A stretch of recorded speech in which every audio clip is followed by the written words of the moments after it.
ఈ కోస్టల్ ఏరియాకి ఈ దేశాలు రెండు ట్విన్ సిటీస్ లాగా రెండు కలిసి ఉండేవి. దానికి కలగలుపు ప్రభుత్వం అంటే పొత్తు ప్రభుత్వాలు నడిచాయి. ఆ తూరు రాజు కూతురే యెజబెల్. ఆ యెజబెల్ని ఈ యూదా రాజు లేదా ఇజ్రాయెల్ రాజు లేదా దేవుని ప్రజలకు పరిపాలించే రాజు ఇజ్రాయెల్ దేశంలో పిల్లలు లేరని పోయి ఆ పిల్లని చేసుకున్నాడు.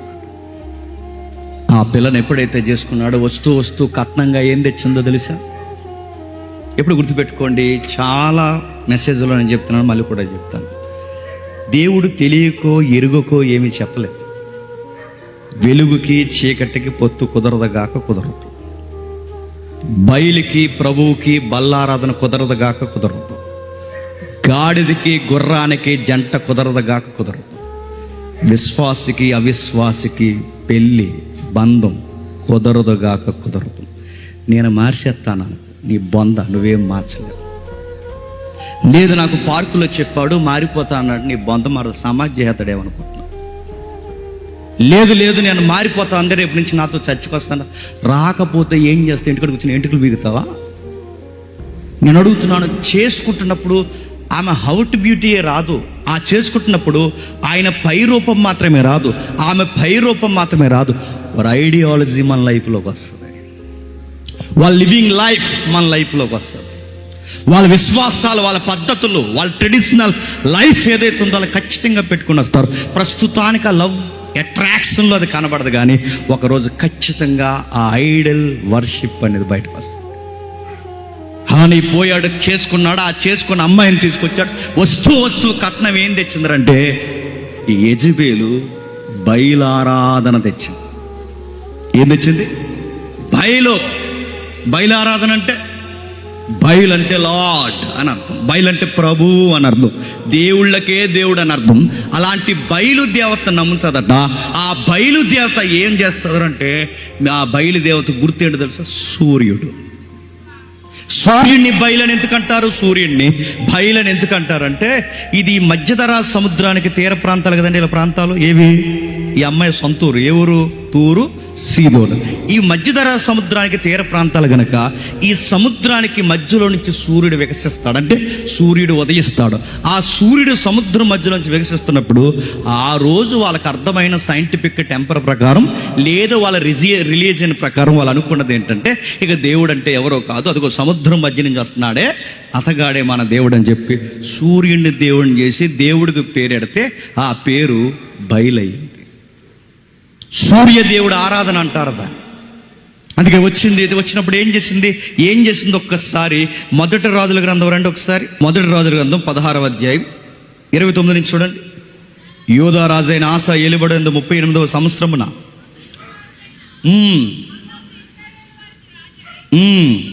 అని చెబుతూ 30వ వచనంలో, ఒమ్రీ కుమారుడైన ఆహాబు తన పూర్వీకులందరూ మించినంతగా యెహోవా దృష్టికి చెడుతనం చేసెను. నెబాతు కుమారుడైన యోరాబాము జరిగించిన పాపక్రియలు అనుసరించి నడుచుకుంటూ స్వల్ప సంగతి అనుకుని అతడు సిదోనీయుల రాజు అయిన ఎత్పయేలు కుమార్తె అయిన యెజబెల్ని వివాహం చేసుకొని బయలుదేవతను పూజించు వానికి మొక్కుచుండెను.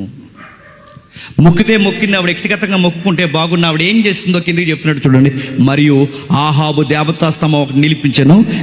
ఈ ప్రకారం ఆహాబు తన పూర్వీకులైన ఇశ్రాయేలు అందరికంటే ఎక్కువ పాపము చేసి ఇశ్రాయేలు దేవుడైన యెహోవాకు కోపం పుట్టించును. అతని దినముల్లో బేతేలైన ఈయేలైన యెరికో పట్టణమునకు కట్టించి రకరకాలు చెప్తూ పై వచనంలో చెప్తున్నాడు, ఒక దేవతా స్తంభాన్ని పెట్టాడు. ఆ దేవతా స్తంభం పేరు ఏంటో తెలుసా? యెజబెలు స్తంభం. ఆ యెజబెలు స్తంభం వెనకాల ఫిలాసఫీ ఏంటో తెలుసా? బయలు స్తంభం. ఆ బయలు స్తంభాన్ని ఎందుకు పెట్టించారో తెలుసా? ఆరాధన చేయాలి. భయం లేని పని ఏంటో చెప్పనా? ఎవరు పూజించాలన్నా, ఎవరిని దేవుడు ఆరాధించాలన్నా, ఎవరు దేవుడికి ఆరాధన జరిగించాలన్నా, అది సంగీతమైన బలి నైవేద్యమైన ఏదైనా ఆ వర్షిప్ చేయాలంటే సొలొమోన్ టెంపుల్కి పోవాలి. ఆ సొలొమోన్ టెంపుల్ ఎక్కిరించడానికి క్వైట్ ఆపోజిట్గా మరొక టెంపుల్ కట్టించిందట. సొలొమోన్ టెంపుల్కి వ్యతిరేకమైన టెంపులే బయలు గుడి కట్టించింది. మనం ఏమి అక్కడికి పోవాల్సిన అవసరం లేదు, మనం కూడా ఇక్కడ ఆరాధించుకోవచ్చు రండి అని చెప్పి ఆరాధన ప్రారంభించిందట. అక్కడ రాజు ఆరాధిస్తున్నాడట, పబ్లిక్ని మోటివేట్ చేస్తున్నారట. ఎలా ఆరాధిస్తారు? లైవ్ వెళ్తుంది, నాకేం భయం లేదు, నేను చెప్తున్నాను ఎలా ఆరాధిస్తారంటే, ఇప్పుడు ట్రెండ్ మార్చారు. ఆ ట్రెండ్ ఏంటి చెప్తున్నా, బయలు ఆరాధనలో ఒక వ్యూ, బయలు ఆరాధనలో ఒక కోణం ఉంది. ఆ కోణం ఏంటి తెలుసా? యోగాలో చేస్తారే సూర్య నమస్కారాలు, అదే వర్షిప్. చాలామంది ఏమంటున్నారంటే లావ్ అయిపోయామని యోగా చేస్తున్నామంటే పోతారు త్వరలోనే. ఆ బయట చేసుకుంటారు, చేసుకోనియండి. మీకు లావ్ అయిపోవాలంటే, ఆ లావ్ అయిపోయిన వాళ్ళు మీరు సన్నం అవ్వాలంటే బ్రేకులు అడగండి, నేను చెప్తాను టిప్స్. అంతగా ఎక్కువైపోతే రన్నింగ్ చేయండి, అంతగా ఎక్కువైపోతే వాకింగ్ చేయండి, అంతగా ఎక్కువైపోతే ఆ కంచంలో సగం తగ్గించు. అంతేగాని లావ్ అయిపోయాను ఇప్పుడు నేను శ్వాస మీద దేస్తంటే శ్వాస ఆగిపోద్దేమనుకుంటున్నావు. యోగా క్రైస్తవులు చేసింది బోర్డు ప్రశ్న. యోగా క్రైస్తవు చేయకూడదు, 100కి 200 శాతం చెప్తున్నాను, చేయకూడదు. ఎందుకంటే సూర్య నమస్కారం 12 నమస్కారాలు ఉంటాయి. అది వాళ్ళకి తగును, మనకు తగదు. ఎందుకంటే అది బయలు ఆరాధనలో ఒక భాగం, గుర్తుపెట్టు. అది బయలు ఆరాధన. ఎందుకంటే ఇలా ఒంగొంగి దండాలు పెట్టి ఒక ఆరాధన అది. అలాంటి ఆరాధన తీసుకొచ్చిందట. పక్కన సంగీతాలు కొడతారట, ఇలా ఒంగొంగి దండాలు పెడతారట. ఇలాంటి వర్షిప్ అంతా, ఇలాంటి ఐడియాలజీ ఎవరు తీసుకొచ్చారంటే ఆ బయలు దేవత దగ్గరికి యెజబెల్ తీసుకొచ్చింది. ఒక్క అమ్మాయి ఇజ్రాయెల్ దేశానికి కోడలైతే, ఒక్క అమ్మాయి ఇజ్రాయెల్ దేశానికి కోడలైతే దేశాన్ని ఎలా మంట కలుపుతుందో చూడండి. ఎంతగా పెట్టరేగిపోయిందంటే పాడుతున్నారు, ఇబ్బందులు పెడుతున్నారు. ఇంకొకటి కాదు, 2 కాదు, ఎంత బాధ గురి చేయాలంత బాధ గురి చేస్తున్నారు. వర్షిప్లు, పిచ్చి వర్షిప్లు అయిపోయాయి. ఎందుకు ఇలా తయారైపోయారంటే దీనికి ముఖ్య కారణం ఉంది. అరే చేస్తున్న ఆరాధన రైటో రాంగ్ అని వీళ్ళకి తెలియట్లేదంటే తెలియదు. అరే ఇది తప్పు అని తెలియట్లేదు, తెలియదు.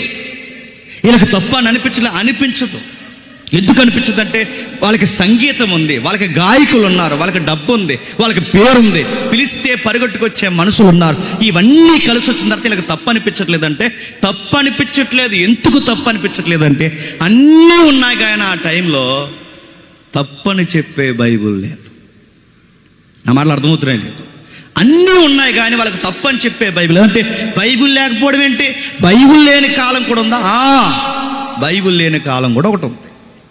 బైబిల్ లేకుండా ఏం చేస్తారు? ముందు రాజులు, మొండు రాజులు, పనికిమాల రాజులు, దుష్ట పరిపాలన జరిగించిన సొలొమోను కొడుకులు మనవాళ్ళు ఎవరైతే ఉన్నారో ఈ పనికిమాలలో యెహోవా భయం అంటే వీళ్ళకి గిట్టగా, యెహోవాకు లోబడ్డం వీళ్ళకి నచ్చక వీళ్ళు చేసిన పని చెప్పిన బైబిల్ని మరుగు చేసి పడేస్తారు.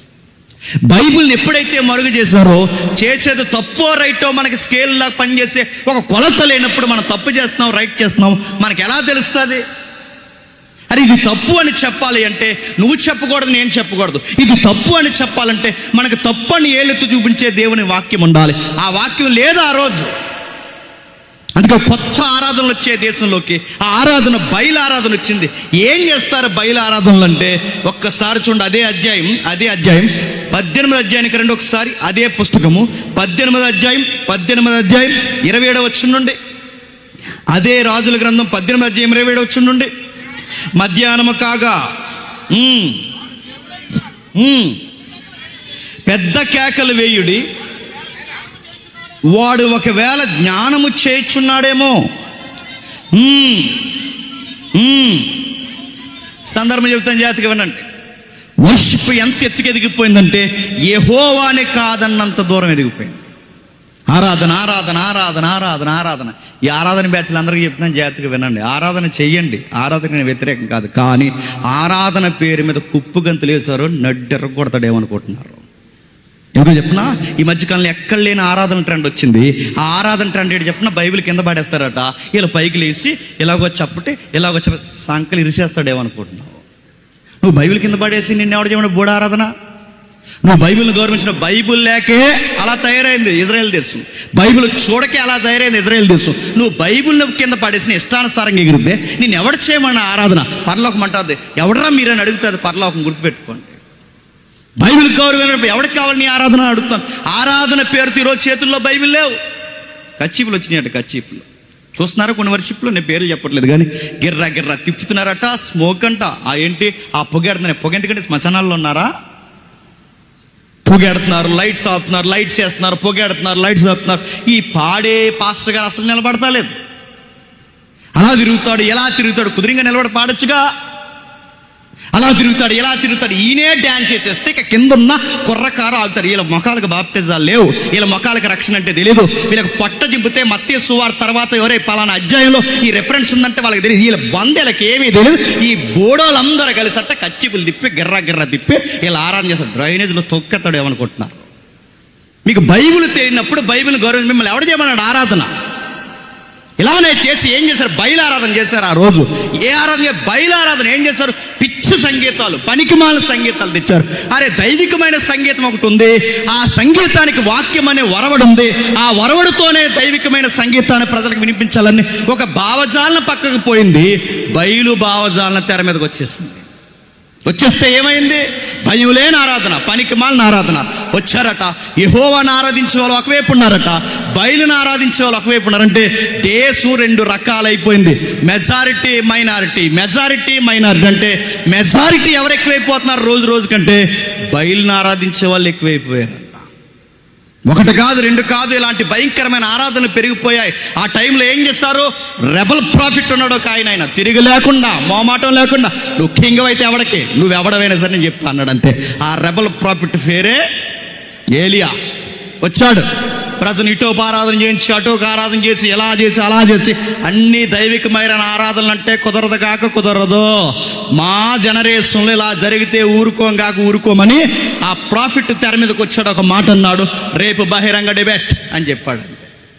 ప్రజలను కూర్చండి, బయలు ప్రవక్తలు ఎవరైతే ఉన్నారో మీరు రండి, మా దేవుడి తరపున నేను వస్తా. మీరు ఎంతమంది వస్తారు? మీరు రండి, నా దేవుడి తరపున నేను వస్తా. రేపు పెట్టండి, ఎవడ ఏ ఆరాధన చేసి మీ దేవుడిని పిలుస్తారో పిలవండి, మీరు ఆరాధన చెయ్యండి, నేను ప్రేయర్ చేస్తా అన్నాడు. మీరు సంగీతాలు వాయిస్తారో, గంటలు కొడతారో, కత్తులు కసా తిప్పి మీరు ఒక్కొక్కరిని పొడుచుకుని రక్తాల కారే వర్షిప్ చేస్తారో, ఏం చేస్తారో చెయ్యండి, మొత్తం మీద మీ వాడిని పిలవండి, నా దేవుడిని నేను పిలుస్తాను. ఎవడ పలికితే వాడే నిజదేవుడు, పలకనేవాడు మాయా స్వప్నము అబద్ధికుడు. వర్షిప్ అన్నారంటే వచ్చేసారు బ్యాచ్. ఆ బ్యాచ్ వచ్చేసి పాడేస్తున్నారట. మధ్యాహ్నం మొదలుకొని అదే చదువుతున్న 27 వచనంలో మధ్యాహ్నం కాగా ఏలియా మధ్యాహ్నం వరకు పాడారట. ఉదయం నుంచి మధ్యాహ్నం వర్షిప్ వీళ్ళకి వర్షిప్ చేస్తున్నారు, పాటలు పాడుతున్నారు. రా బైలా, రా రా రా బైలా అంటే ఆడుంటా వస్తాడు. ఎక్కడున్నాడు? రా బైలా, రా రా అంటే రావట్లేదు. పుండు మీద కారం చెల్లిన మధ్యలోకి వచ్చాడు ఈ ఏలియా. రాడేమో, రాలేకపోతున్నాడేమో, దూరంగా ఉన్నాడేమో, సౌండ్ పెంచండి అన్నాడట. వర్షిప్పుల్లో డేంజర్ జోన్ ఏడు చెప్పిన సౌండ్లు పెంచడం మరి చెప్తున్నాను. లాస్ట్లో బీట్ పెంచుతున్నారు చూస్తారా? బీట్ ఎలా వచ్చిందో తెలియదు కానీ వచ్చిందండి. కుదిరింగా పాట పాడి, ఇందాక ఎంత మంచి పాట పాడిన క్రిస్మస్ సాంగ్ ఎంత బాగుందండి. ఒక చక్కటి భావం, ఒక సువార్త. ఆ రచనలు చూడండి, గుండెలు బరువు ఎక్కువైపోతాయి. ఎంత బాగా పాడు. ఇప్పుడు వర్షిప్ చేయరు, ఎంత బాగా చేశారు. ఇప్పుడు అలా లేదు. కొన్ని వర్షిప్లు చూడండి, ఆడికి వెళ్తారు, ఆ ప్యాడ్ దగ్గరికి వెళ్తారు, కొట్టు స్తుతి స్తుతి స్తుతి, కొట్టు స్తుతి స్తుతి స్తుతి అంటే ఆ ప్యాడ్ అన్నాడట, కొట్టుకో అన్నాడు. నేను అడుగుతాను, స్తుతి కాదు సుత్తది, సుత్తి బలి చెప్తున్నాను. సుత్తారాధన చేస్తున్నారు మీరు అంత. సుత్తి ఆరాధన, కొట్టేటి నడుతున్నాను.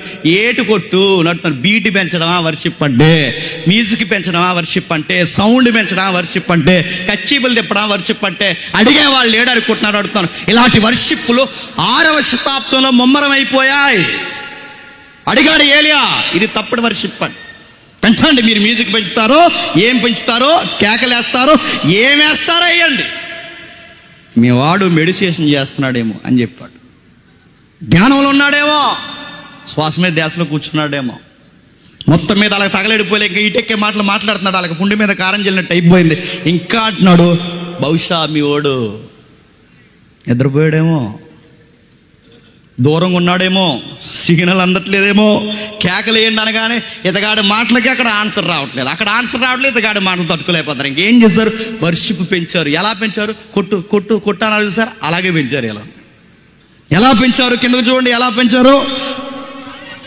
వారు గట్టిగా కేకలు వేయచ్చు, వారు మరి గట్టిగా కేకలు వేయచ్చు, రక్తము కారినంత మట్టుకు మర్యాద చొప్పున కత్తులతో శస్త్రములతో తమ దేహములు కోసుకొని చుండిరి. వర్షిప్ స్పీడ్ పెంచారట, గట్టిగా కేకలేస్తున్నారట, కత్తులు తెచ్చారట. ఆ కత్తులతో గుదిలతో వారు ఏం చేస్తున్నారు?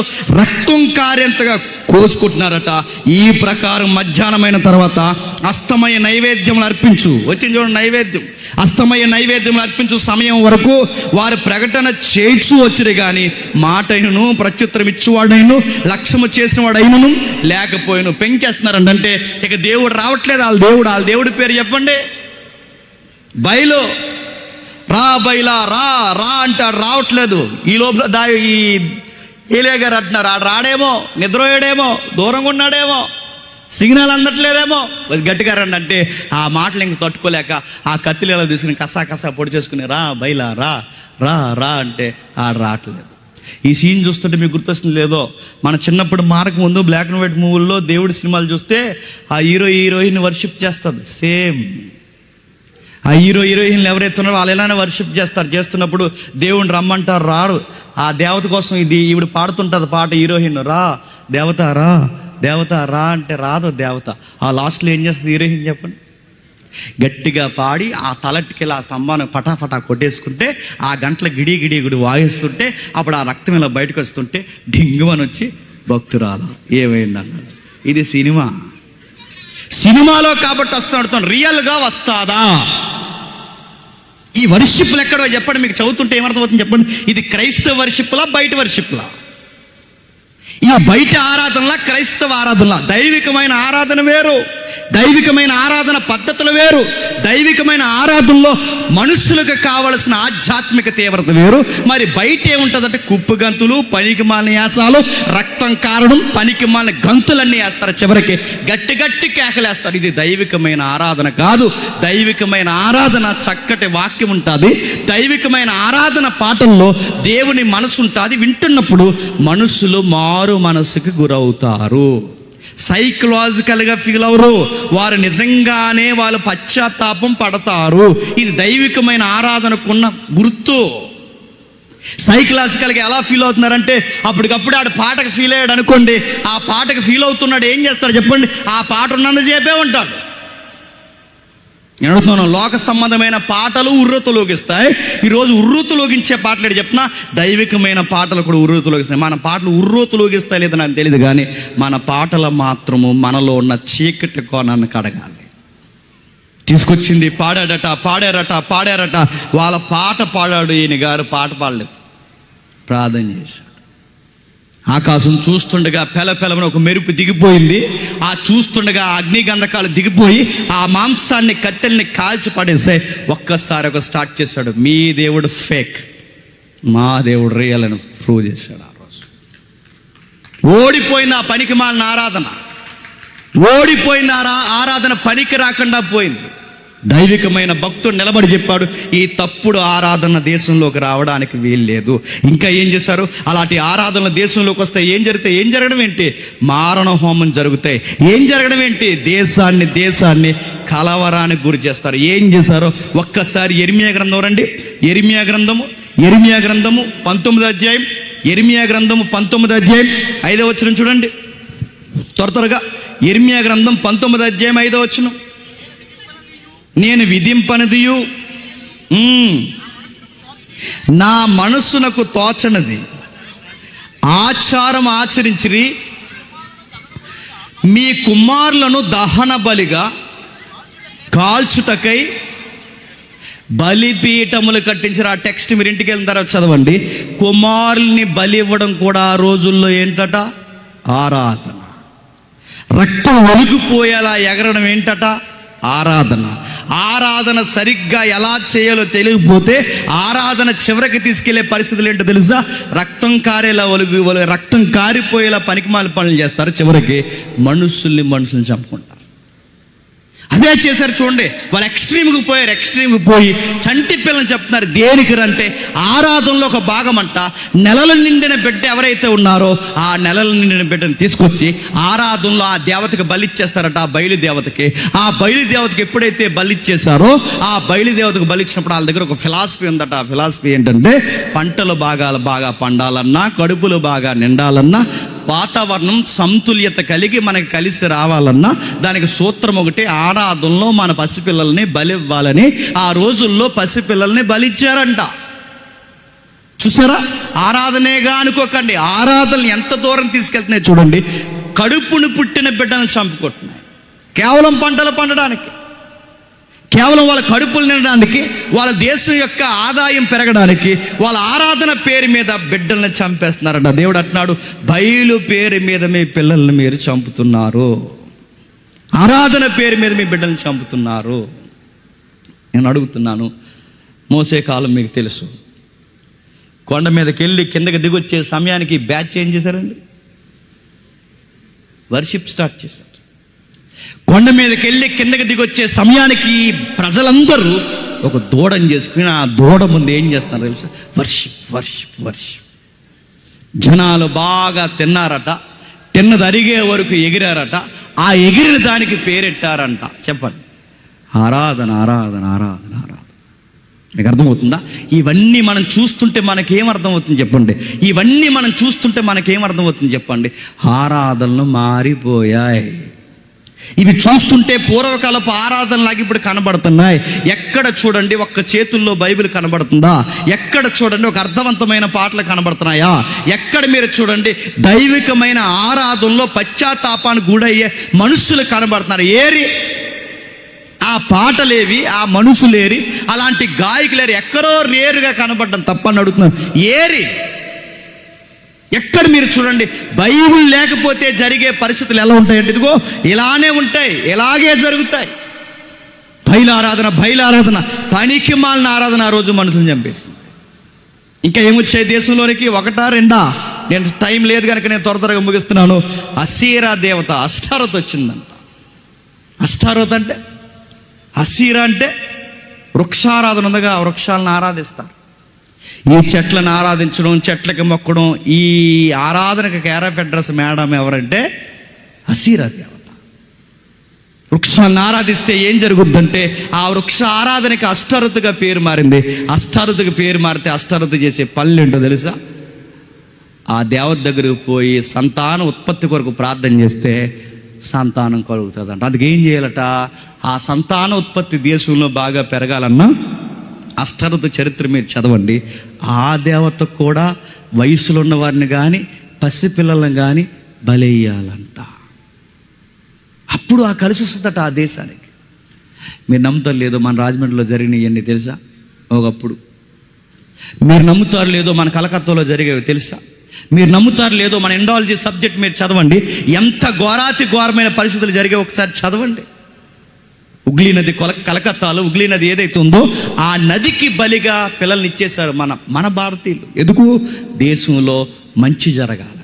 లేదా ఆ కలకత్తా ఏరియాకి, అక్కడ ఏరియా ఏదైతే ఉందో ఆ ఏరియాలో మంచి జరగాలని వారు చేసిన పని ఏంటో తెలుసా? బలి బలి బలి. ఇంకా ఏం చేశారు? మన మూఢనమ్మకాలు, ఆ రోజు ఉన్న మూఢనమ్మకాలు ఈ రోజు వరకు మన కళ్ళ ముందు వరకు మన జనరేషన్ వరకు కొనసాగే. ఏం చేస్తారు? ఏం చేయడం ఏంటి?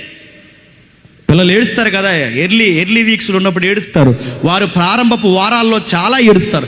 ఎంత ఏడుస్తారంటే వాళ్ళ గుక్క పెట్టి ఏడుస్తూ ఏడుస్తూ ఏడుస్తూ ఏడుస్తూ ఉన్నప్పుడు, ఆ ఏడుస్తున్నప్పుడు ఇలా అనుకునేవారట, దేవత కోరుకుంటుంది మన బిడ్డను అనుకునేవారు. దేవత మన బిడ్డను కోరుకుంటే ఏం చేయాలి? ఏం చేయడం ఏంటి?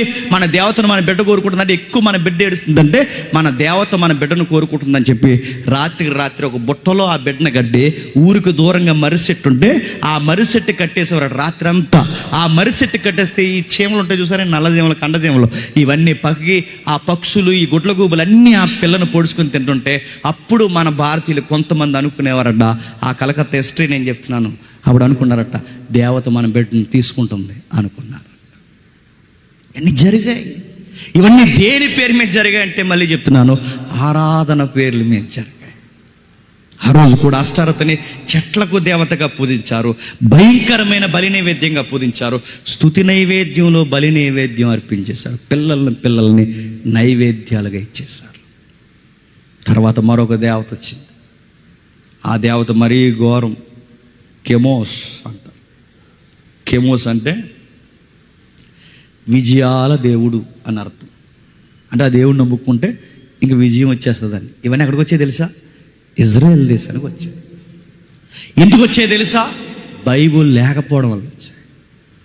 కెమోస్ దేవుడు వచ్చాడు, ఏం చేస్తాడు? ఆ కెమోస్ దేవుడు వస్తే ఏం చేస్తాడంటే ఆడు అదో రకమైన దేవుడు. ఆ దేవుడి పేరు విజయాన్ని చేకూర్చే దేవుడు అంటే కొన్ని తదాస్త అంటాడట, కొన్ని పాజిటివ్గా జరిగిస్తాడట, కొన్ని నెగిటివ్గా జరిగిస్తాడంట. అంటే మన ఇండియాలో ఈ దేవుడిని ఏమని పిలుస్తారంటే, కొంచెం ట్రాన్స్ఫార్మ్ అయితే, నేను పేరు చెప్తాను ఏమనుకోక, డీటెయిల్ పేర్లు ఏం చెప్పను, మన ఇండియాలో శనిదేవుడు అంటారు. కెమోస్ శనిదేవుడు అంటే అది చూసారా, ఒరే శనివుడు ఉన్నాడు పైన అంటారు చూసారా, ఆడేమని అంటే జరిగిపోద్దంట. ఇలాంటివన్నీ ఎవరు నమ్ముతున్నారంటే ఇశ్రాయేలు నమ్ముతున్నారు. ఇలాంటివన్నీ ఎవరు నమ్ముతారంటే దేవుని ప్రజలు నమ్ముతున్నారు. ఇలాంటివి ఎవరు నమ్ముతారంటే యూదులు కూడా నమ్ముతున్నారు. ఇలాంటివి ఎందుకు నమ్ముతున్నారంటే వీళ్ళకి తప్పో రైట్ అని చెప్పే ఒక వాక్యం లేదు, బైబుల్ లేదు. మన పాట తప్పో రేటో తెలియాలంటే మనకు బైబిల్ ఉండాలి. మనం చెబుతున్న మాట తప్పో రైటో మనకు తెలియాలంటే బైబిల్ ఉండాలి. మనం చేస్తున్న ఏ పనైనా ఇది తప్పా ఒప్పా తెలియాలంటే దాన్ని రైట్ చేసేది ఒకే ఒక్కటి బైబిల్ ఉండాలి. ఆ రోజు వాళ్ళకి తప్పు అనిపించట్లేదా? వాళ్ళకి ఏ మనస్సాక్షి కూడా వాళ్ళకి తప్పు అనిపించట్లేదంటే వాళ్ళకి తప్పు అనిపించట్లేదు. మరి ఏం చేస్తారు? ఆ కెమోస్ దేవుడికి ఏం చేస్తున్నారో ఒక్కసారి 2వ రాజుల గ్రంథం తీయండి. 2వ రాజుల గ్రంథం 3వ అధ్యాయం, 2వ రాజుల గ్రంథం 3వ అధ్యాయం 26వ వచనం నుండి, 2వ రాజుల గ్రంథం 3వ అధ్యాయం 26వ వచనం నుండి.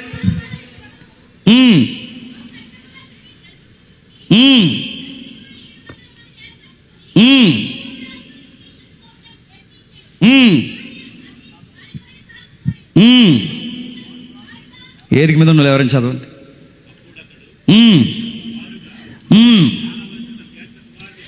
అప్పుడు అతడు తనకు మారుగా ఏలవలసిన తన జ్యేష్ఠ కుమారుని తీసుకొని పట్టణము ప్రాకారం మీద దహన బలిగా అర్పింపగా,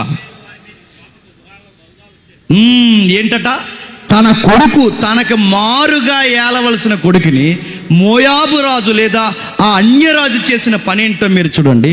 తన జ్యేష్ఠ కుమారుని యుద్ధంలో విజయం రావాలని తన జ్యేష్ఠ కుమారుని ఏం చేశాడట?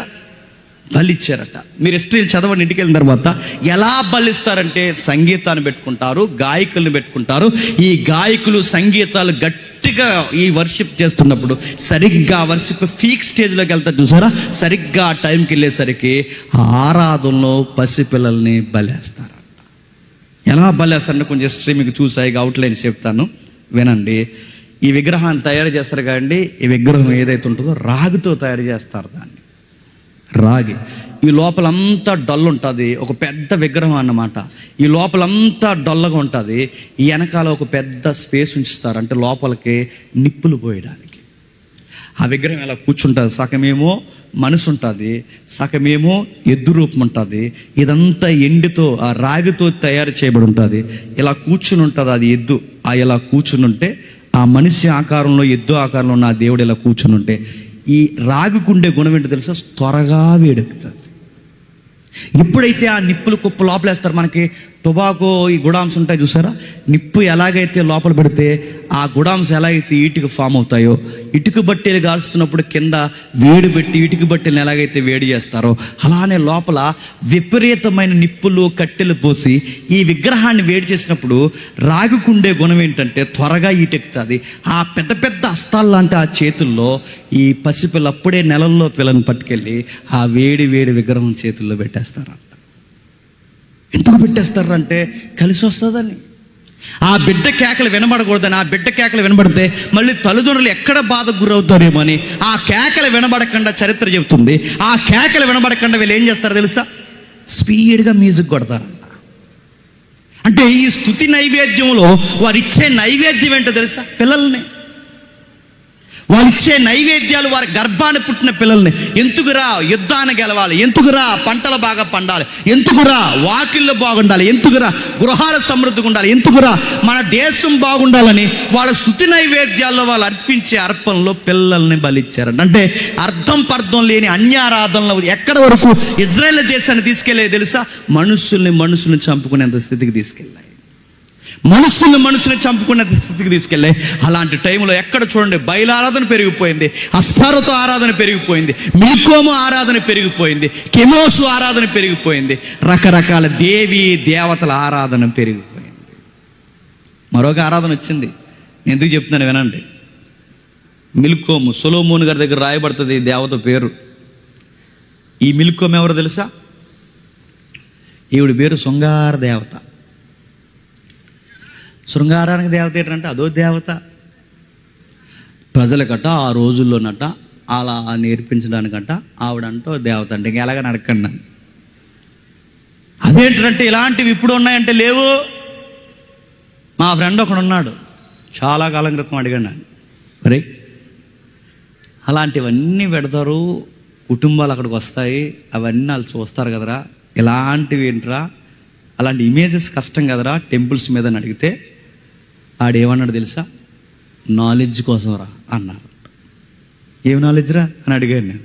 అడిగితే ఆ రోజుల్లో ప్రజలకి సంసారం చేసుకోవడం ఎలాగో తెలియదు కనుక వాళ్ళకి అలా నేర్పించడానికట అది పెట్టారట. నేను అడిగాను, అవి చూసి నేర్చుకుంటారు లేదో తెలియదు కానీ ఈసారి పెన్ డ్రైవ్లు వేసేవానరా అని చెప్పాను. ఇంకేటని అడగకుండా అడుగుతున్నాను, మరీ అని అడుగుతున్నాను. కొన్ని విషయాలు మనుషులకి ఏం చెప్పక్కరొద్దబ్బా, నేను మళ్ళీ చెప్తాను, కొన్ని చెప్పాల్సిన అవసరం లేదు. కొన్ని మనుషులకి నేచర్ ఉంటుంది. బిడ్డ పుట్టిన వెంటనే మీరు గమనించండి, కొన్ని చెప్పాల్సిన అవసరం లేదు. బిడ్డకి అన్నం మనం తినిపించలేమేమో కానీ బిడ్డ పుట్టిన వెంటనే వాళ్ళ అమ్మ రొమ్ములు ఎత్తుక్కుంటుంది. చూసారా, వాళ్ళ అమ్మ రొమ్ములు ఎందుకు ఎత్తుక్కుంటుంది తెలుసా? నువ్వు చెప్పాల్సిన అవసరం లేదు. వాళ్ళ అమ్మ దగ్గర పాలు ఉంటాయని, ఆ పాలు పిసకాలని, ఆమె తాగాలని ఆ చంటి బిడ్డకి ఎలా అర్థమవుతుంది నువ్వు చెప్పావా? కొన్ని చెప్పకపోయినా అర్థమవుతాయి. నేను అడుగుతున్నాను, మనుషులకి ఇవి చూస్తే అర్థమవుతాయి అనుకుంటే మరి కుక్కలు కూడా సంసారం చేస్తున్నాయి, జంతువులు కూడా సంసారం చేస్తున్నాయి. అవి ఎక్కడ చూసి నేర్చుకున్నాయి? నేచర్కి కొన్ని చెప్పాల్సిన అవసరం లేదు. ఇవన్నీ నేను అడుగుతున్నాను, ఇవన్నీ ఎలా వచ్చాయంటే కామదేవత, కోపానికి దేవత, ఫలానా దానికి దేవత, జయానికి దేవత, ఈ దేవతలు దేవుళ్ళన్నీ ఎలా వచ్చాయంటే కారణం ఒకే ఒక్కటే, ఇజ్రాయేల్ దేశంలో బైబిల్ లేకుండా పోయింది. సరిగ్గా టైంలో నేను ముగిస్తున్నాను, జాతికి వెళ్ళండి. సరిగ్గా టైంలో ఎక్కడ చూడండి, అక్కడొక దేవత, ఎక్కడొక దేవత, ఎక్కడొక దేవత. సొలొమోను మందిరాన్నే మైమరిపించేంత పెద్ద పెద్ద విగ్రహ స్తంభాలు, దేవతలు ఎక్కువైపోయినాయి. అలాంటి టైంలో, సరిగ్గా అలాంటి టైంలో ఒక రాజు తెర మీదకి వచ్చాడు. ఏం చేశాడు, ఏం చేస్తున్నాడు ఒకసారి చూడండి. ఒకసారి 2వ రాజుల గ్రంథం 22వ అధ్యాయం, 2వ రాజుల గ్రంథం 22వ అధ్యాయం మొదటి వచనం. 2వ రాజుల గ్రంథం 22వ అధ్యాయం మొదటి వచనం.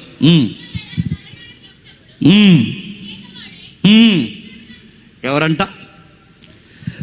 జోసియా ఏలన ఆరంభించిన వాడు, 8 ఏండ్ల వాడై యెరూషలేమునందు 35 సంవత్సరములు ఏలెను. అతను గూర్చి రాస్తున్న మాటలు ఇంకా మనకు విపులంగా ఉండాలంటే ఒక్కసారి 2వ రాజుల గ్రంథం, 2వ దినవృత్తాంతాల గ్రంథం రండి. 2వ దినవృత్తాంతాల గ్రంథం 34వ అధ్యాయం, 2వ దినవృత్తాంతాల గ్రంథం 34వ అధ్యాయం మొదటి వచనం. 2వ దినవృత్తాంతాల గ్రంథం 34వ అధ్యాయం మొదటి వచనం. హోషేయ ఏలన ఆరంభించినప్పుడు 8 ఏండ్ల వాడై యెరూషలేములో అతడు యెహోవా దృష్టికి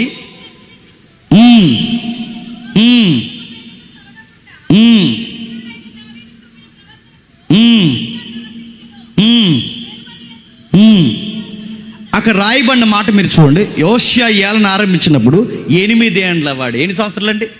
8 ఏండ్లు. మీరు బాగా వినండి. ఇతగాడు రాజు అవ్వాలని 300 సంవత్సరాల ముందే చెప్పాడు. 300 సంవత్సరాల ముందే ప్రవచనం. ఇందాక మనం చదివాంగా 13వ అధ్యాయం. 300 సంవత్సరాలు అంటే మొదటి రాజుల గ్రంథం 13వ అధ్యాయానికి, 2వ రాజుల గ్రంథం 22వ అధ్యాయానికి మొత్తం ఉన్న కాలమానం ఎంతో తెలుసా? 300 సంవత్సరాలు. ఈ 300 సంవత్సరాల ముందే దేవుడు ఎదురు చూసాడు, ఒకడు వస్తాడు, ఆ వచ్చిన వాడు నా దైవికమైన చిత్తం ఏంటి వాడు బయలుపరుస్తాడు. అప్పటి వరకు సమాజం గొడ్డుబారిపోద్దంటే సొలొమోను కాలం తర్వాత దేశం విగ్రహారాధన వైపు తిరిగేసింది, భయంకరమైన ఆరాధన వైపు తిరిగేసింది. ఆరాధన స్థిర స్థితికి ఎక్కడికి పోయిందంటే మనుషులను బలేసుకునే స్థితికి వెళ్ళిపోయింది. ఆ స్థితిగతులు మార్చాలి అంటే ఒకడొస్తాడు, అతగాడి పేరు 8 ఏండ్ల వయసు నుంచే ప్రారంభిస్తాడు. అతగాడి పేరుకి అర్థం ఏంటి తెలుసా? యెహోవా పునర్నిర్మాణము చేయును, అది అర్థం. యెహోవా మళ్ళీ ఉద్యమం ప్రారంభిస్తాడు. యెహోవా ఇదిగో దేశాన్ని మారు మనసు వైపుగా నడిపిస్తాడని అర్థం వచ్చే పేరు పెట్టుకున్నాడు యోషియా. ఆయన్నే జోసియా అన్నారు. అలాంటి వ్యక్తి తెర మీదకి వచ్చాడు. వచ్చిన తర్వాత మీరు ఇంటికి వెళ్ళిన తర్వాత చదవండి 2వ రాజుల గ్రంథం 12వ అధ్యాయం. మీరు ఇంటికి వెళ్ళిన తర్వాత చదవండి ఆ 2వ రాజుల గ్రంథం 12వ అధ్యాయం 4వ వచనం నుంచి. అప్పుడు ఒక ట్రెజరీ మెయింటైన్ చేస్తారు. దేనికి ట్రెజరీ? డబ్బులన్నీ దాచుకుని శనివారం నాడు కక్కాముక్క డొక్కెట్టుకుని భోజనాలు తినడానికి కాదు. దీనికి కాదు ట్రెజరీ. ట్రెజరీ దేనికి? ఎవరికి ఆడే నచ్చినట్టు ఖర్చు పెట్టాడు కాదు ట్రెజరీ. దేనికి ట్రెజరీ? ఏడాదికి ఒకసారి 31కి బడాకానా పెట్టుకోవడానికి కాదు. దేనికి ట్రెజరీ అంటే సొలొమోను మందిరం ఉందిగా, ఆ సొలొమోను మందిరం ప్రకృతి వైపరీత్యాల వలన కానీ లేదా తుఫాన్లు భూకంపాల వలన కానీ ఎక్కడైనా దేవాలయానికి బీటలు పడితే ఇరుగు పొరుగు వారి దగ్గర పోయి అప్పులు అడగకుండా దేవాలయానికి కాస్తంత సొమ్ము ఉండాలని ఆ సొమ్ముని మెయింటైన్ చేయడానికి ఒక ట్రెజరీ మెంబర్ని ఫామ్ చేస్తారు. ఆ ట్రెజరీని సుమారు 190 సంవత్సరాలు మెయింటైన్ చేస్తారు. ఎన్ని సంవత్సరాలు? 190 సంవత్సరాలు. అంటే రాజుల గ్రంథం 12వ అధ్యాయం 22వ అధ్యాయం వరకు, అంటే 2వ రాజుల గ్రంథం 22వ అధ్యాయానికి 2వ రాజుల గ్రంథం 12వ అధ్యాయానికి మొత్తం గ్యాప్ ఎంత అంటే 4 పేపర్లేగా అనుకోకండి, 190 సంవత్సరాల గ్యాప్ ఉంది. ఆ 190 సంవత్సరాల ట్రెజరీ మెయింటైన్ చేస్తారు. ఈ 190 సంవత్సరాల ట్రెజరీ మెయింటైన్ చేసి దేవాలయానికి మరమ్మతులు చేయడానికి డబ్బులు తెస్తారట. ఎవడు ఏ రాజు వచ్చినా దేవాలయాన్ని బాగు చేసినాడు కనబడలేదు. అందరూ దేవుడి యొక్క గుండి మింగేసోలు ఎక్కువైపోయారు. దేవాలయంలో ఉన్న బంగారాన్ని అమ్మేశారు, దేవాలయంలో ఉన్న ఖజానాన్ని అమ్మేశారు, దేవాలయంలో ఉన్న ఆ బంగారు పాత్రలు అమ్మేశారు, దేవాలయంలో ఉన్న ముఖ్యమైన వస్తువులు అమ్మేశారు. దేవాలయం దేవుడు అంటే భయం లేని పనికి మాలిన ట్రెజరీ మెంబర్లు ఎక్కువైపోయారు.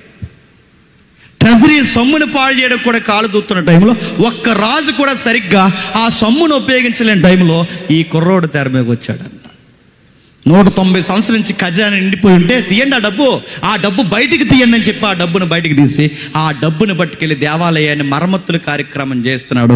ఆ మరమ్మతుల కార్యక్రమం చేస్తున్నప్పుడు దేవాలయానికి దిగువ భాగాన గదులు ఉన్నాయి. ఆ గదులు కూడా శుభ్రం చేస్తుంటే ఆ గదుల చివర్లో కూజాలు ఉన్నాయంట, నిలువు కూజాలు. ఆ కూజాలను శుభ్రం చేస్తున్నప్పుడు ఆ కూజా లోపల చుట్టబడిన చర్మపు కాగితాలు ఉన్నాయంట. బాగా వినాలి, చుట్టబడిన చర్మపు కాగితాలు ఉన్నాయట ఈ రాజు కాలంలోనే. ఆ చుట్టబడిన చర్మపు కాగితాలు ఉంటే ఆ చర్మపు కాగితాలు ఏంటబ్బా అని బయటకు తీసి చెక్ చేయడానికి స్క్రైబ్స్ దగ్గర పంపించారు.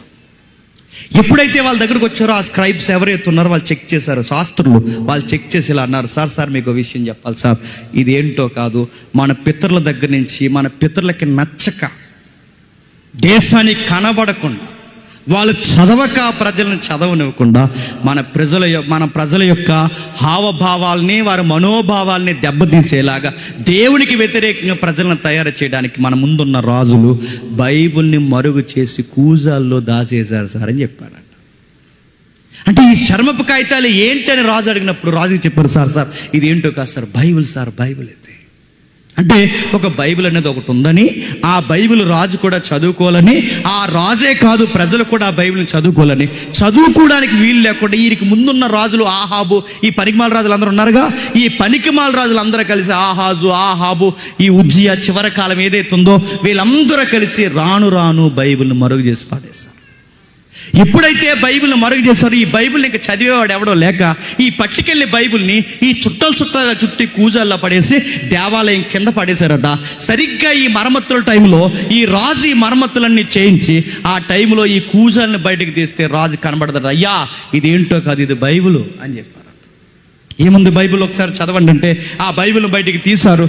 ఆ బైబిల్ బయటికి తీసి చదువుతుంటే రాజు ఆశ్చర్యపోయాడట. ఎందుకు తెలుసా?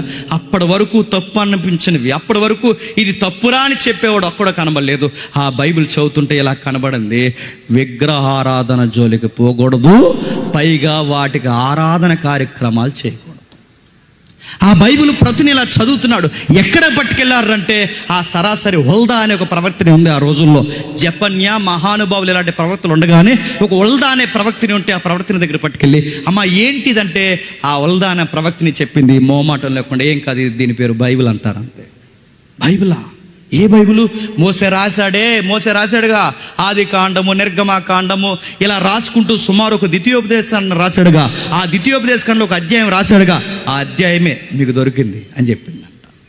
అధ్యాయాన్ని చదువుతుంటే అధ్యాయాలు ఇలా ఉన్నాయి, ఏమని? దేశంలోకి విగ్రహారాధన రాకూడదని, దేశంలో ఉన్న ప్రజలు ఇలాంటి వర్షిప్లు చేయకూడదని, ఇలాంటి చేస్తే ఏమవుద్దంటే ఆ ప్రతుల్లో రాయబడ్డాయి, మీ గుడారానికి తెగులు వస్తుందని రాయబడ్డాయి, మీ పుత్రులు ఎగిరిపోతారని రాయబడింది, మీ పంటల పండవని రాయబడింది. అందుకే మీరు చూడండి, నేను ఈ మాట లైవ్లో అంటున్నాను, ఏమైనా పర్లేదు అంటున్నాను, ఎక్కడ ఐడల్ వర్షిప్ ఉంటుందో అక్కడ మీరు చూడండి వాతావరణం అనుకూలంగా ఉండదు. ఇదే మీకు గుర్తు. మీరు చూడండి కావాలంటే, మీరు ఎక్కడ ఐడల్ వర్షిప్ ఎక్కువ ఉంటుందో మీరు చూడండి. కొన్ని పై ప్రాంతాలకు వెళ్ళి చూడండి.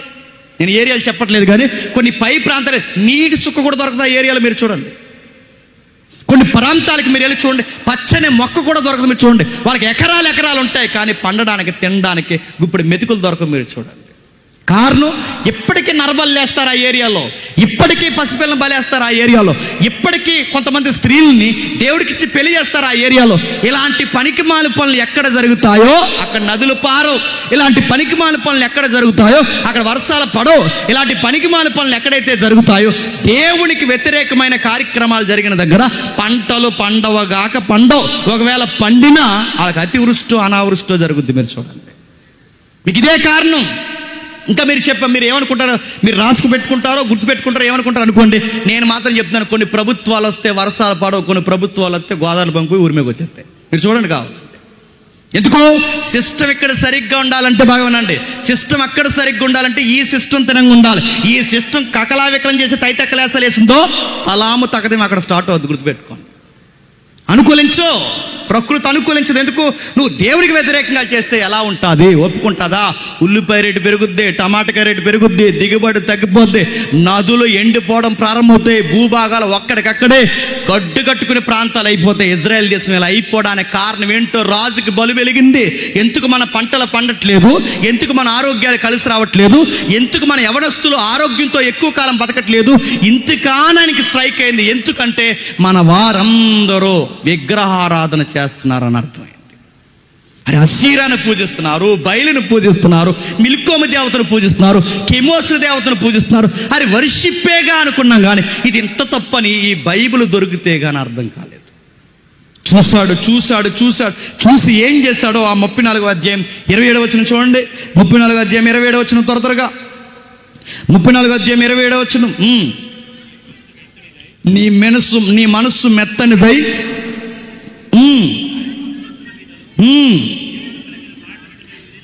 దేవుడు పలికిన మాటలను విన్నప్పుడు నా సన్నిధి నిన్ను నువ్వు తగ్గించుకొని నా సన్నిధిని కన్నీరు విడిచితివి.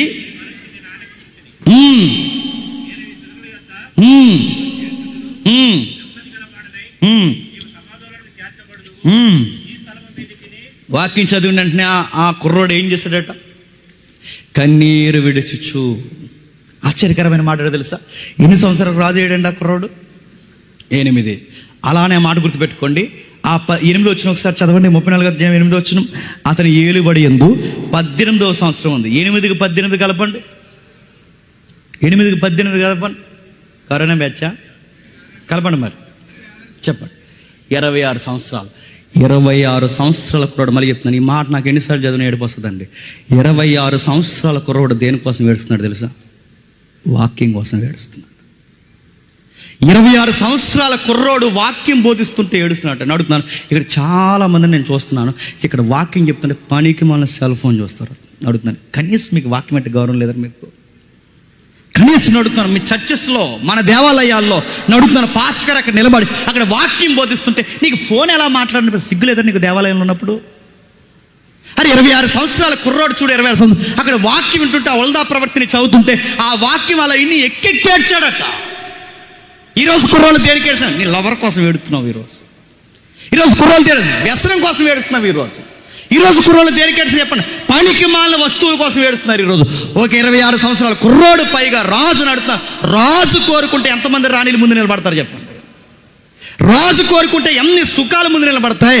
ఆయనకి ఎన్ని ఆఫర్లు అయినా వస్తాయి. బాగున్నాడు చూడడానికి, 26 సంవత్సరాల వయసులో ఉన్నాడు. ఇలాంటి కుర్రోడు కోరుకుంటే ఎన్ని అందాలైన సొంతం అవుతుంది, ఎంత ఆనందమైన సొంతం అవుతుంది. ఇదేమీ కోరుకోని కుర్రోడు ఏం కోరుకుంటున్నాడంటే ఆ వాక్యాన్ని ఇలా పట్టుకుని నేర్చాడట. దేవా దేవా దేవా, ఈ ఆరాధన తప్పని నాకు తెలియలేదు ప్రభా, నాకు తెలియలేదు.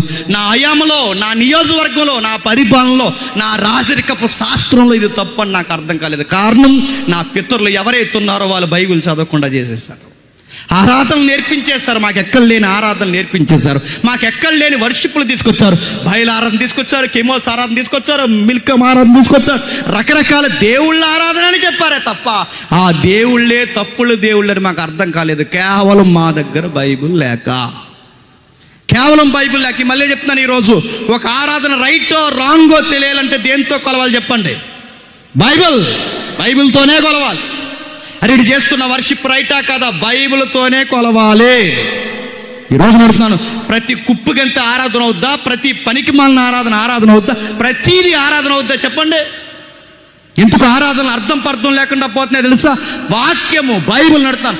ఆరాధన మాత్రం అంట 3-4 గంటలు చేస్తారట, వాక్యం మాత్రం అంట 20 నిమిషాలే చెప్పాలంట. ఎవర్రా మీరు నడుతున్నారు? మీరు అందరూ ఎవరు? మీరు ఎక్కడి నుంచి వచ్చారు? సంబరాల్లో తిరిగి వచ్చారా అని అడుగుతున్నాను నేను. ఆరాధన ఎంత ప్రాముఖ్యమో మళ్ళీ అడుగుతున్నాను. ఆరాధన ఎంత ప్రాముఖ్యమో వాక్యం అంతకన్నా ప్రాముఖ్యం.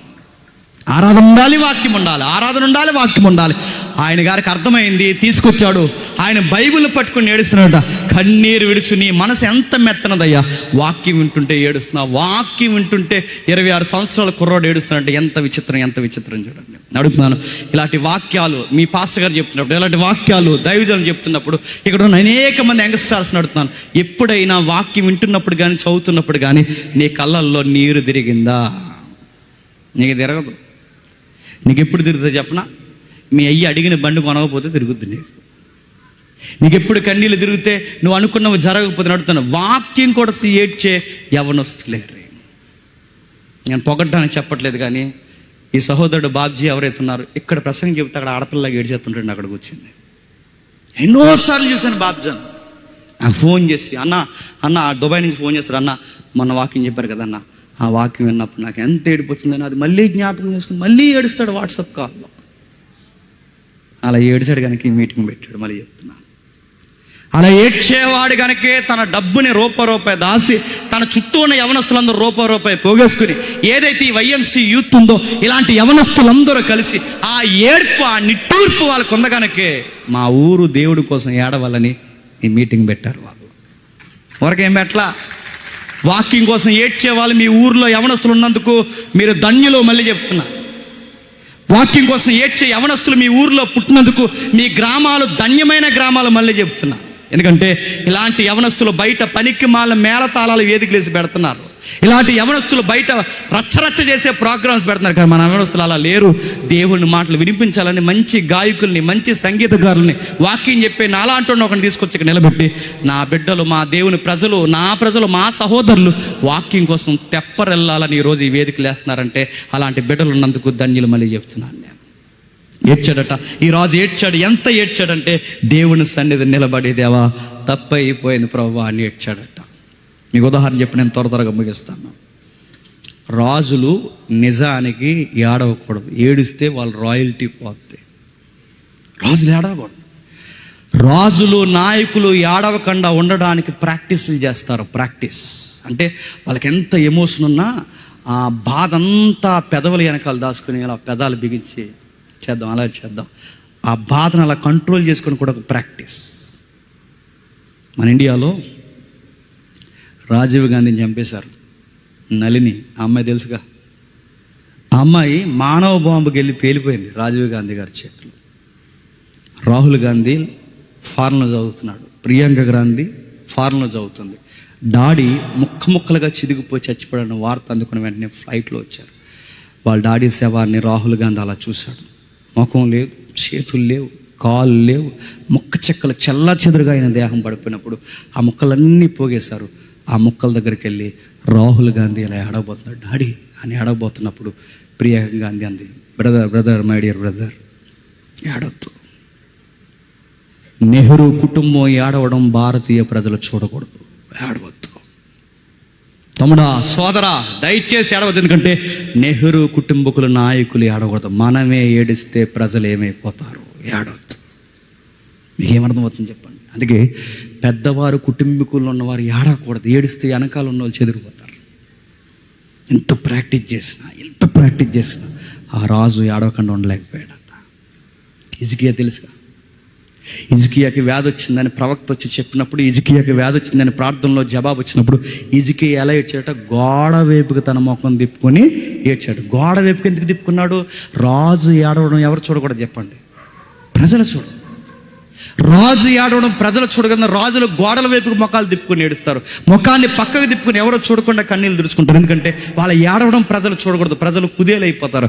ఈ ప్రాక్టీస్ రాజు ఎంత ప్రాక్టీస్ చేసినా చూస్తే చూడనే ఎవరు చూసినా పర్లేదని ఆ వాక్యం అలా బైబిల్ దొరికిన బైబిల్ అలా చదువుతుంటే తట్టుకోలేక ఏడ్చేశాడు. తప్పైపోయింది ప్రభు, ఈ పనికి మాలిన ఆరాధన మా దేశాన్ని పాడు చేశాయి ప్రభు. ఈ స్తుతి నైవేద్యాలు ఏవైతున్నావో మా పసిపిల్లల్నే నైవేద్యాలుగా తీసేసుకున్నాయి ప్రభు. మా తర్వాత తరాలని మింగేశాయి, మా తర్వాత తరాలని మింగేశాయి, మా చంటి పిల్లల్ని మింగేశాయి. నిజమైన నీ దైవికమైన ఆరాధన మేము ఎరుక్క బయలారాధనలోకి పోయాం. నీ ఆరాధన ఎరుక్క ఇదిగో కెమోస్ ఆరాధనలోకి పోయాం. నీ ఆరాధన అంటే ఏంటో మాకు తెలియక దేవత ఆరాధనలోకి పోయి మా పిల్లల్ని, మా వయసులో ఉన్న వారిని మేము బలిచ్చేసాం. ఎప్పుడైతే వాక్యం చదువుకున్నాడో ఆ చదివిన తర్వాత ఏం చేస్తున్నాడో ఒక్కసారి 35వ అధ్యాయం 15వ వచనం చూడండి. 35వ అధ్యాయం 15వ వచనం ముగిద్దాం. 35వ అధ్యాయం 15వ వచనం.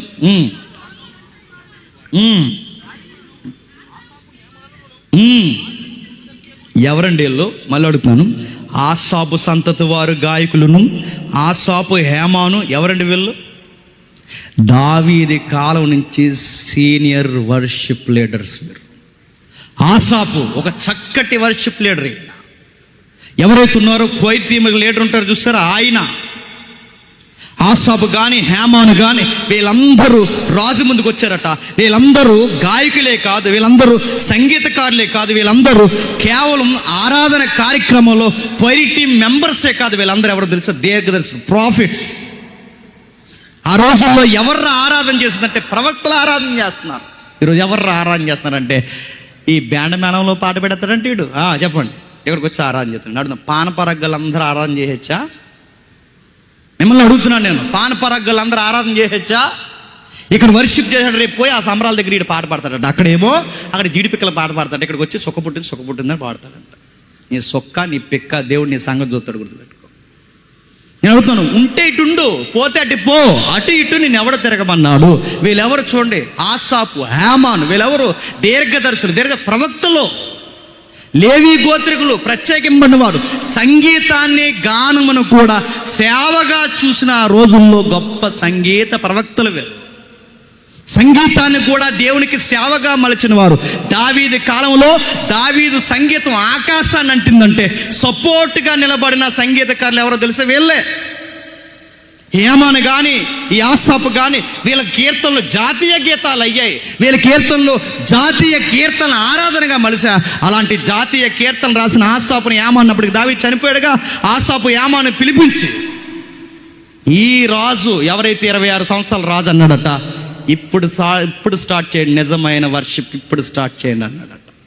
ఇప్పటివరకు మన దేశంలో బయలు ఆరాధన జరిగింది, ఇప్పటివరకు మన దేశంలో కెమోస్ ఆరాధన జరిగింది, ఇప్పటివరకు దేవీ దేవతల ఆరాధన జరిగింది. ఇప్పుడు నిజమైన పస్కా బలి పశు ఆరాధన జరగాలి, నిజమైన పశ్చాత్తాప ఆరాధన జరగాలి.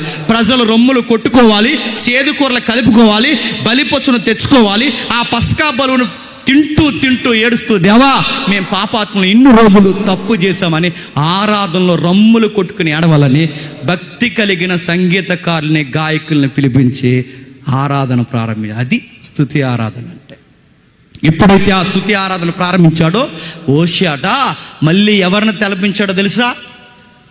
మళ్ళీ దావీదు కనబడ్డాడు అనిపించాడంట. మళ్ళీ దావీదుని చూసినట్టు అనిపించింది. అంటే దావీదు మళ్ళీ వచ్చాడా అంటే మీరు చూడండి, సమూయేలు కాలం తర్వాత అప్పటి నుంచి మళ్ళీ ఇతగాడి వరకు దేశంలో ఏ ఆరాధన జరగదు తెలుసా?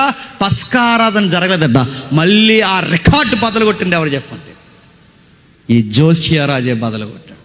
ఎందుకు తెలుసా? ఈయన వాక్యాన్ని ఫాలో అయ్యాడు.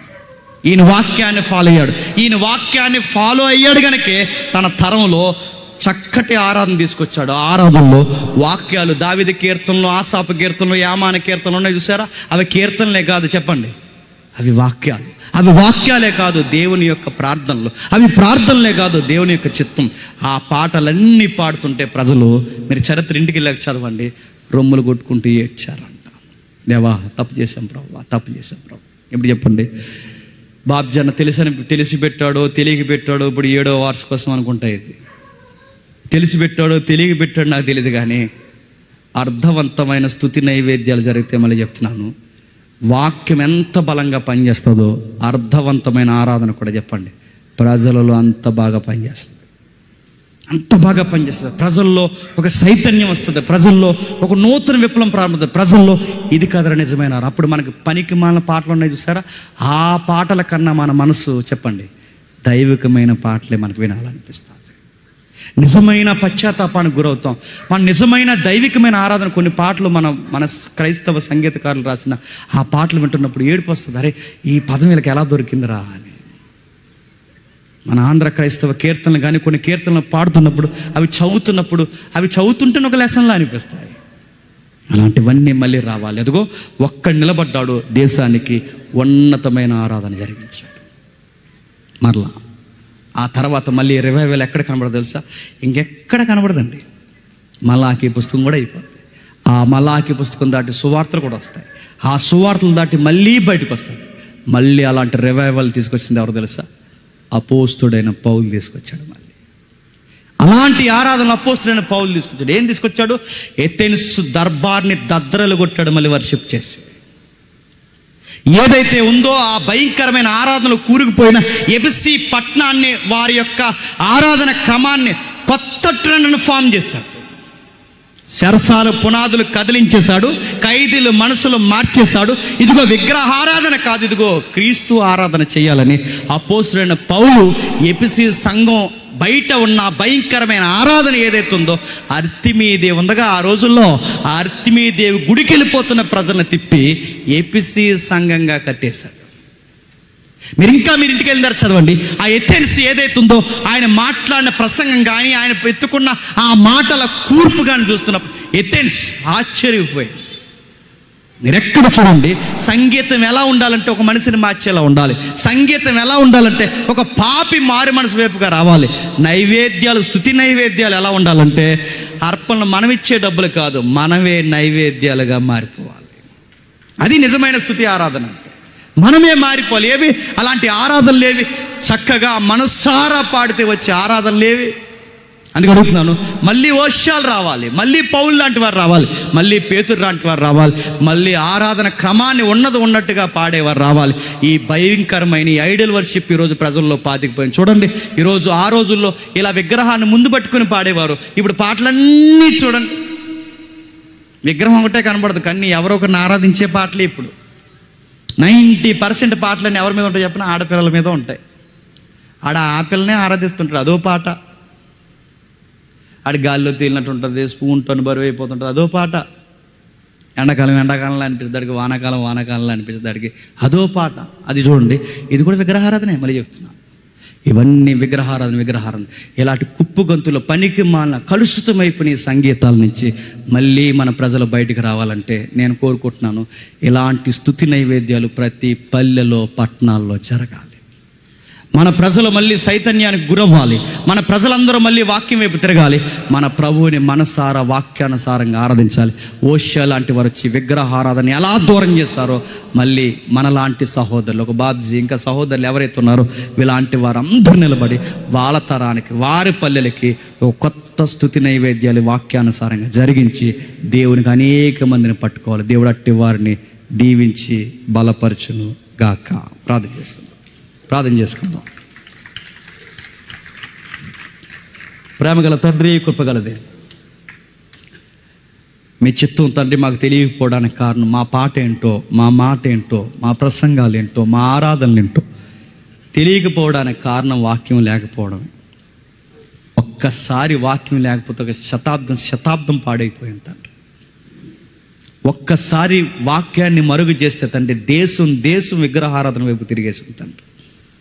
మళ్ళీ అలాంటి ఆరాధన నుంచి బయటికి తీసుకురావడానికి ఒక్క వ్యక్తి నిలబడితే కానీ దేశం బాగుపడలేదు. ఆ కుమారుడు నిలబడ్డమే కదా, 26 సంవత్సరాల కుర్రోడు బైబిల్ని గుండెలకు పట్టుకుని ఏడ్చి తండ్రి దేశాన్ని ఉన్నతమైన స్థితిలోనికి నడిపించాడు. పస్కా ఆరాధన జరిగించాడు. ఆమోసు లాంటి వారిని, హేమాను లాంటి వారిని, జాతీయ గీతాలు పాడిన గొప్ప రచయితలను తండ్రి తెర మీద తీసుకొచ్చి ప్రవక్తల చేత, లేవీల చేత గొప్ప ఆరాధన జరిగించి తండ్రి ధర్మశాస్త్రాన్ని పాటగా మలిచి ప్రజల్లో గొప్ప చైతన్యాన్ని తీసుకొచ్చి తండ్రి మారు మనసు వైపుగా దేశాన్ని నడిపించాడు. తండ్రి పౌలు, అపోస్తులు వీళ్ళందరూ తండ్రి అలాంటి గొప్ప ఆరాధన జరిగించే ప్రజలను పట్టుకున్నారు. ఖైదీలు గుండెలు తండ్రి వారు బందీలు అయ్యేలా తండ్రి వారిని చేశారు. ఆరాధనకి తండ్రి చెరసాల పునాదులు అదిరిపోయాయి. తండ్రి ఖైదీలు మారిపోయారు. ఈ మాటలు తండ్రి పాటలుగా మలిచి వారు పాడుతున్నప్పుడు ప్రజల్లో గొప్ప మారు మనసు ప్రారంభమైంది. విగ్రహారాధన పోతున్న అర్తిమీదేవి గుళ్ళో నుంచి ప్రజలను తండ్రి ఎపిసి సంఘంగా మార్చేశాడు. ఎథెన్స్ పట్టణంలో గొప్ప ఉజ్జీవాన్ని ప్రారంభించాడు. పెరగం లాంటి సంఘంలో తండ్రి అనేకమైన తండ్రి విగ్రహారాధన పెరిగిపోతున్నప్పుడు హతసాక్షుల వైపుగా తిరిగే గొప్ప సంఘాలు తండ్రి క్రైస్తవ ఆరాధనలు ప్రారంభమయ్యాయి. అలాంటి ఆరాధనలు, స్తుతి నైవేద్యాలు మళ్ళీ అవసరం. అందులో ఒక మచ్చు తునక. ఇదిగో తండ్రి ఈ సభ తండ్రి ఇక్కడ పాడుతున్న గాయకులకి చక్కటి విశ్వాసమును, భక్తిని మీరు అనుగ్రహించి తండ్రి మీరు నడిపిస్తున్నారు. సంగీతకారులు తండ్రి క్రైస్తవ సంగీతకారులుగా మీరు నడిపిస్తున్నందుకు తండ్రి మీకు స్తుతులు, స్తోత్రములు. మీరు ఎప్పటికీ ఇలాంటి సాక్ష్యమే కలిగి ఎల్లవేళ్ళ తండ్రి మాలాంటి వారికి దీవెనకరంగా, మాదిరికరంగా మార్చండి తండ్రి. మా పాటల్లో క్రీస్తు కనబడాలి. మా పాటల్లో తండ్రి విశ్వాసం కనబడాలి. మా పాటల్లో తండ్రి భక్తి వైరాగ్యం కనబడాలి. ఈ పాటల్లో తండ్రి అనవసరమైన విషయాలు జోలికి పోకుండా తండ్రి భయము, భక్తి కలిగే పాటలు మాకు కావాలి. అలాంటి స్తుతి నైవేద్యాలు ఇంకా నువ్వు జరిగించి ఇక్కడ పాల్గొన్న ప్రతి ఒక్కరిని మీరు ఆశీర్వదిస్తారని కోరుతున్నాను. ఎవరైనా ఈ మాటలు పెడచెవిన బట్టి మమ్మల్ని సతులుగా భావించి మా మీద కాని మాటలు పలికిన వారెవరు ఉంటే క్షమిస్తారని కోరుతూ, బాబ్జనని ఆయనకి సహోదరులుగా ఉన్న వారందరినీ తండ్రి, పౌలు గారిని అందరినీ దీవిస్తారని కోరుతూ, మా జత పని వారిని అందరినీ మీ చేతులకు అప్పగిస్తూ క్రీస్తు నామమున ప్రార్థన సమర్పిస్తున్నాం తండ్రి. ఆమేన్, ఆమేన్, ఆమేన్.